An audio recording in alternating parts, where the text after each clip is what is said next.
Terrorists in Mali faced with the increasing firepower of the Fama area vector. It is now becoming increasingly clear that it is a situation of every man for himself. Ladies and gentlemen, while we're saying this, as several motorcycles continue to get discovered in the forest of Sikasso and many other regions in Mali, ladies and gentlemen, a lot of questions have been asked. Could this be as a result of the recent destruction of the fuel depots? Could it be that the terrorists have largely, been deprived from getting fuel supply?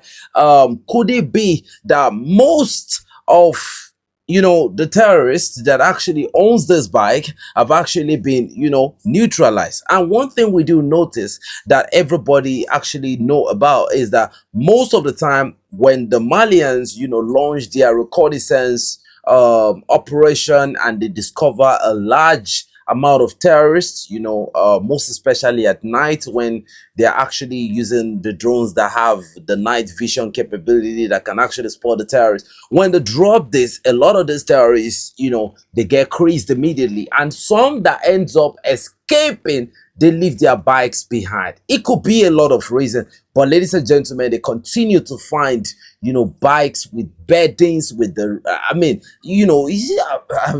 this is getting very, very desperate for the terrorists in the region of Mali. So it takes us to the next strategic discovery. These terrorists you can see on the screen was actually captured by the Malian armed forces. The effort conscious Malian armed forces actually got them.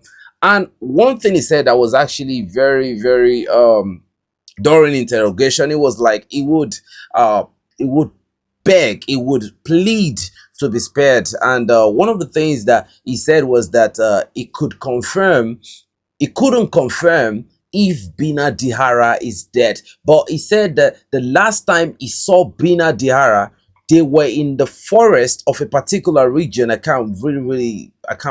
He mentioned the name of that region, and he said they were together. And the last thing he noticed about Bina Diarra was that there was an airstrike in the location, and so everybody scattered, and some of them were actually taken out. And he said that was the last time he saw Bina Diarra and all of that. He said they are not far from certain region. If they can still check, he said they can go and find out that if Bina Diarra is still alive, then they should not spare him.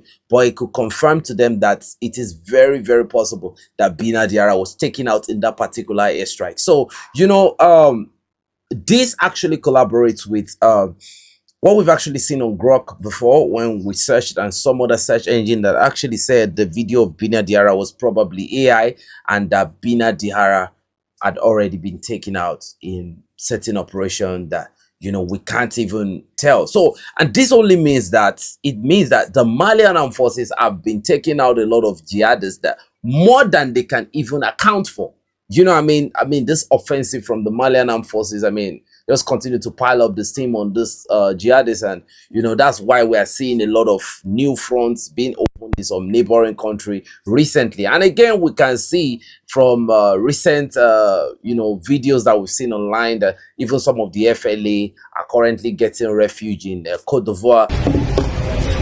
لاس بيرو وان كوت ديفوار وانا فيلا كوت ديفوار انتداد شديد غادي نبدا بيرو نيت غرب نيت مطكل إلي ميز ان بلاس هاسنا التيتار تسهل نسدات انفوس رس زوال.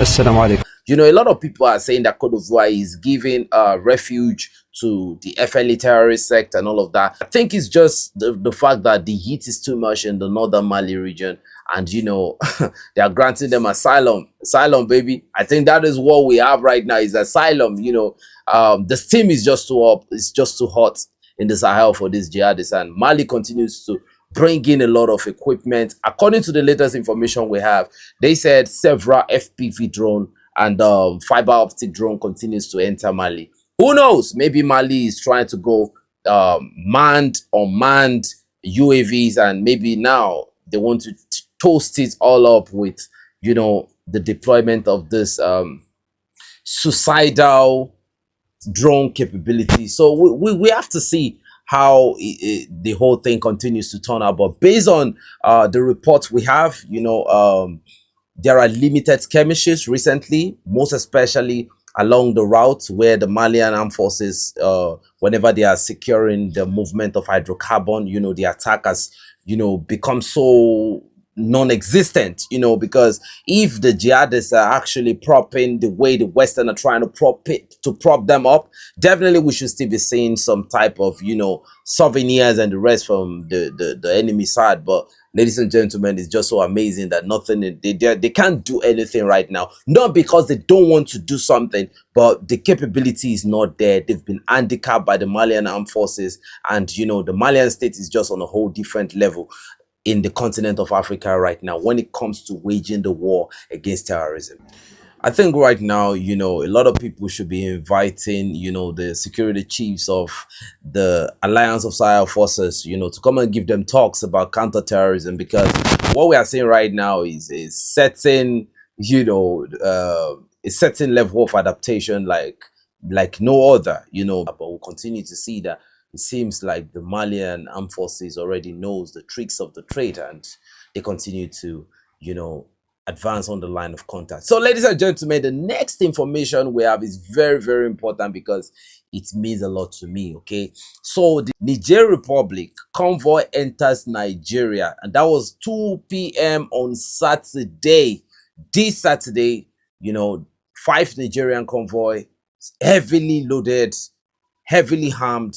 They entered Nigeria. They didn't just enter Nigeria, they were guns ablazing. Now, there are some misinformation that I'm trying to debunk right here, because some Nigerian sources have been trying to play some kind of trick, the pro-terrorist sources that people actually see as credible. I don't know if you know them. I don't want to mention their name, but they are trying to frame this because they are scared of the presence of the Nigerian armed forces in that particular region. But I will explain to you what it was.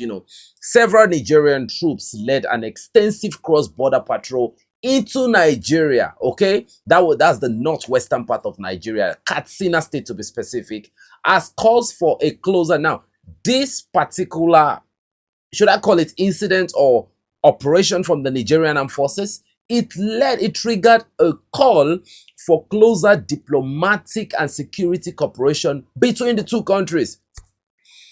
We have to understand what I just said right now. This particular operation by the Nigerian armed forces, just 5 convoy, right? It's led to people now calling for closer diplomatic and security ties between the two countries, just because of, the cross-border, how close our border with Niger Republic is, and the fact that your security as a country is as legit as the security of your next door neighbor. Like I used to say, the first neighbor will protect the second neighbor. Nobody is coming to defend the second neighbor. It's just the first neighbor that is going to defend the second neighbor. The only country that has not actually obeyed that law is Ukraine. There is a law on the street that it is the first neighbor that will defend the second neighbor when there is cry of emergency. The only country that has tried to move away from that rule is Ukraine, and we all can see what is going on. So it's better you cooperate with your neighbor than, So what am I saying here, right? And this raises a lot of question mark. A convoy of 4 gun trucks, Toyota Jeep, led by Captain Salifu Bono of Niger Republic, crossed into the Mazanya village of Katsina State, Nigeria on Saturday 2 p.m. Guns are blazing upon entry. The convoy was heavily armed, causing panic amongst residents. Troops of Fasanyama, that is the Nigeria side, okay? Police, DSS, Civilian Joint Task Force, after catching up with the Nigerian convoy, escorted the convoy back and out of Nigeria. Now, I have to say this, right? I don't know, I wasn't there, but I have to say that what I think, in my own opinion, based on what Niger has been doing currently, Niger is one of the countries that can actually wear their heart on their sleeve right now. They can actually wear their integrity on their sleeve, because they've actually done a very, very phenomenal job when it comes to counterterrorism, and they've been very, very honest. It's one of the best countries in Africa right now, hands down, stomp down. The AES country, Namibia, Botswana, countries like these, they just they move with a lot of reputation right now in Africa. So what I'm saying now is that the Nigerian, look at the Fasanyama network, the police, the DSS, the Civilian Joint Task Force, they quickly, responded. Now we have to say something, right? They said they were shooting sporadically. In my opinion, I don't think it was sporadic, because after asking some of our friends in the AES state, they said the Nigerian armed forces actually conducted an operation and they were clearing some terrorists that actually were moving in from, this is not even the first time. Recently we reported that about 20 terrorists were neutralized by the Nigerian armed forces that were trying to enter Katsina. They were trying to enter Nigeria.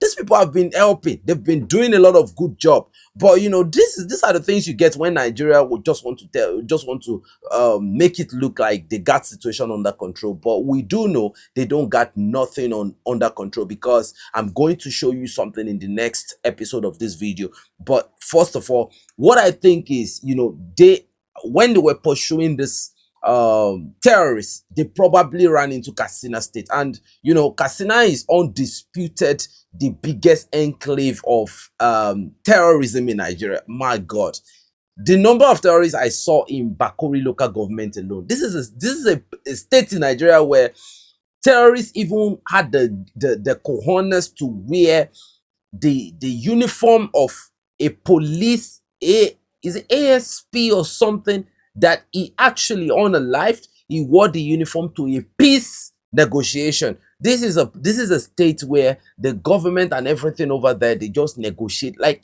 terrorism in that. In fact, I doubt if that state is oh man, shit.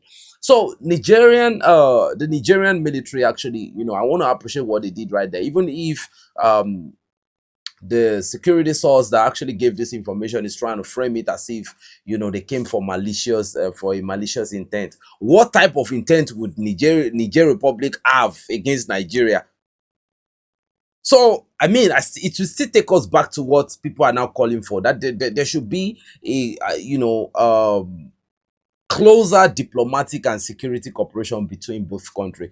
Any country that shares border with you should have a good diplomatic and security agreement with those countries. I just think that is the point we are right now, given the level of escalation of terrorism and the level of boldness by which these people operate with so much impunity right now in Nigeria is just, is very, very exasperating. And one of the funny things is that they will claim that they cannot track these terrorists, but, to track civilians, to track, whoever they can, but they will tell you these terrorists are working with Starlink, they are working with international network sources, and, they cannot track them since they are not using any Nigerian telecommunication, this thing, There's a lot of excuses at the end of the day. But when you look at what the Nigerian joint security apparatus did right there, you would think they are very, very effective to responding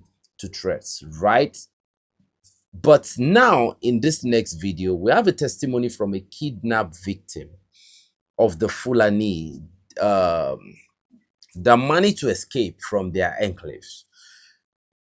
He said a lot in this video, okay? There is another video I can't drop here of a man that got shot between Lagos to Ibadan Expressway.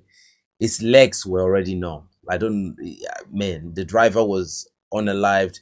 The wife of the man that was shot was taken into the bush.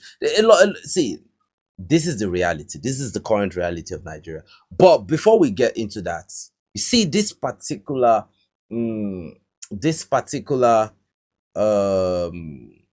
guy actually said a lot, and I want you to take your time to listen to what he has to say.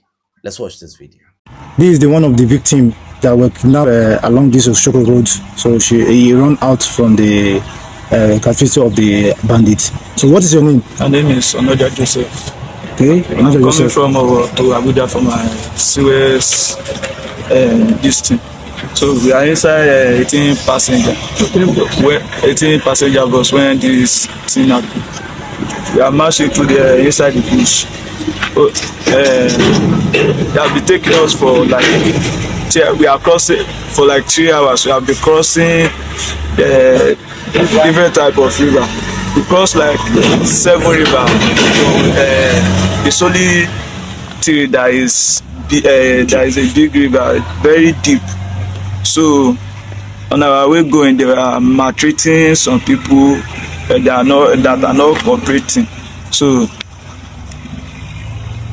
how I manage the escape is that immediately I see that everywhere is getting dark, and I manage hide myself inside one bush. Okay. That was why I escaped. So as I was coming out, I saw 3 men outside that night. In this village? Yes, in this village. I was even thinking I am safe in their hand. In the Shoko village? Yes. I was even thinking I was safe in their hand. When I started, they were asking me questions like, those people I have bike, something like that. They're all gone. There are plenty. I said yes. That was when they started calling them. Why will they allow someone to escape during the operation? Well, then they are speaking language. Yes, they are speaking the Kaba language. Kaba language. Yeah. So you the yes most. Yes. Because you understand Yoruba. Because I understand Yoruba, now it make me pick up. Yeah. You are from which state? I'm from Benue State. Then they speak Benue language. No, I speak. Yes, I speak Benue language. They understand Yoruba. So that's why you pick this that language with Yoruba one mix together. Yeah. I make me hear as they call and say why which bus they operate yesterday in the earlier today. Yeah. Can't say they operate 18 passenger. Can't say yes. Can't say one escape. Say why they go let person escape out of them. Can't say we can sit down and say I can't tell the man say I dey come make I go toilet. Can't say make I toilet for here where they see me now. Can't say I person where they shy. Yeah. Say make I move from small. Now here I run. You run. Okay. Then when the you people come across the attack, like what they carry and their numbers? They carry a lot of weapons. They even carry weapon. They even get weapon. We be say, be like say they no fit hold am. Now on top bike the mash and put where they dey shoot.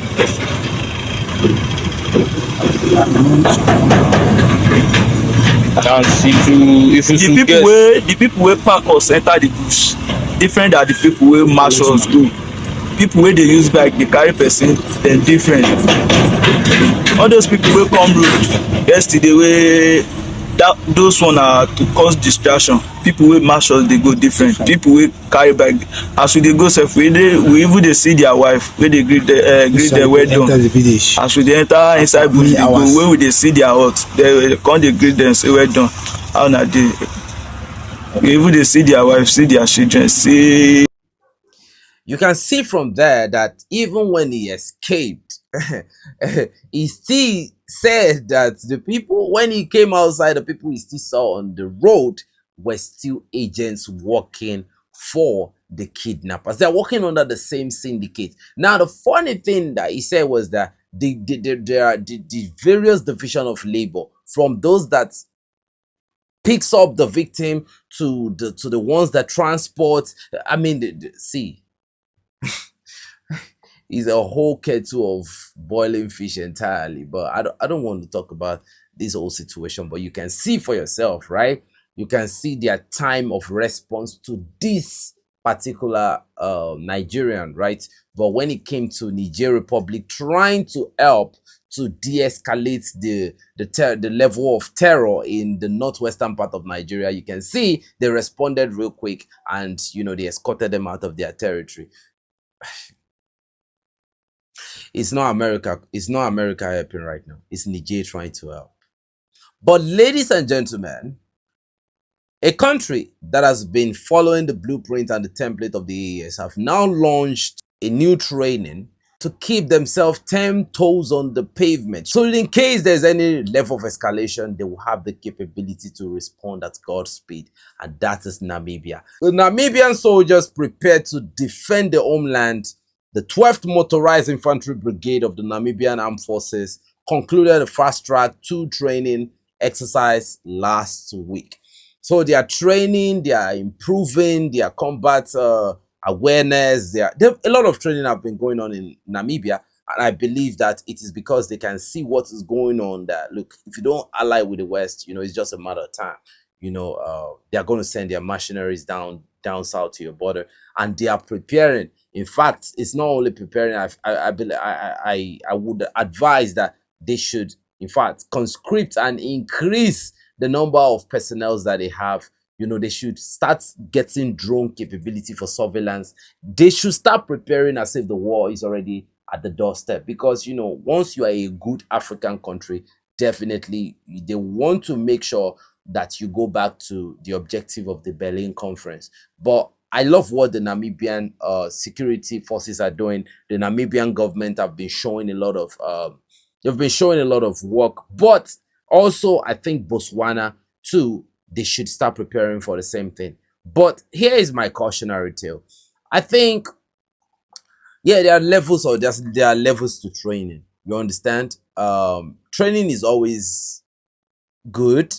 I won't say it's not good, but I think sometimes you have to get exposed to a certain level of reality to check yourself, to know how capable you are. So in my opinion, I feel like they should have just deployed some of their troops, maybe 200, maybe 500. They should have deployed them to the AES states to go and get real-time experience. I mean, create a non-conventional brigade and just send them up north to the AES. Let them go and get real-time experience, because training when there is no smoke, I mean, I don't know how effective you are going to be when the time comes. When it's showtime, I don't know how effective you're going to be. But good job from the Namibian soldiers and the Namibian government for making sure that they are preparing. You have to prepare so that you won't prepare under duress. So the next information we have is US manned and unmanned ISR aircraft have been conducting reconnaissance operation hovering around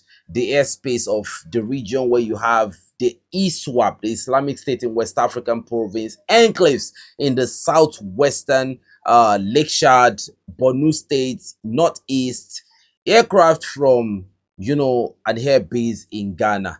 And ladies and gentlemen, this is the 3rd consecutive time after the delegation from the Nigerian authorities visited the Department of War in the United States. This Ghanaian base actually house in Accra, Ghana, house this United States reconnaissance aircraft and a lot of capabilities, and they've been conducting several ISR.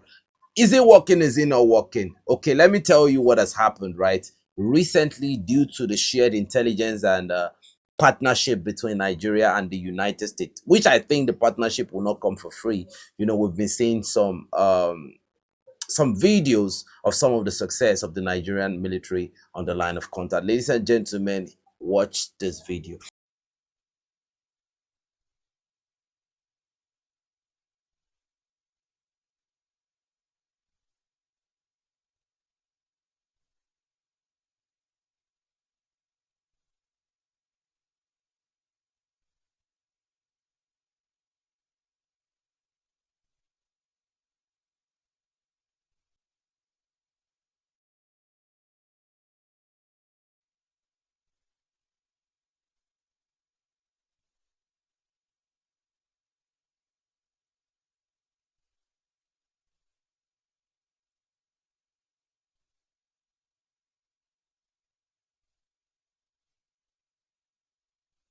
And as you can see, who knows, maybe finally they can actually do something. But given the current realities of how the terrorists have actually extravasated into so many regions, I don't know if just the reconnaissance operation of the United States manned or manned area vehicle, I don't know how effective it will be able to help Nigeria as a country to arrest this current insecurity that is escalating at God's speed.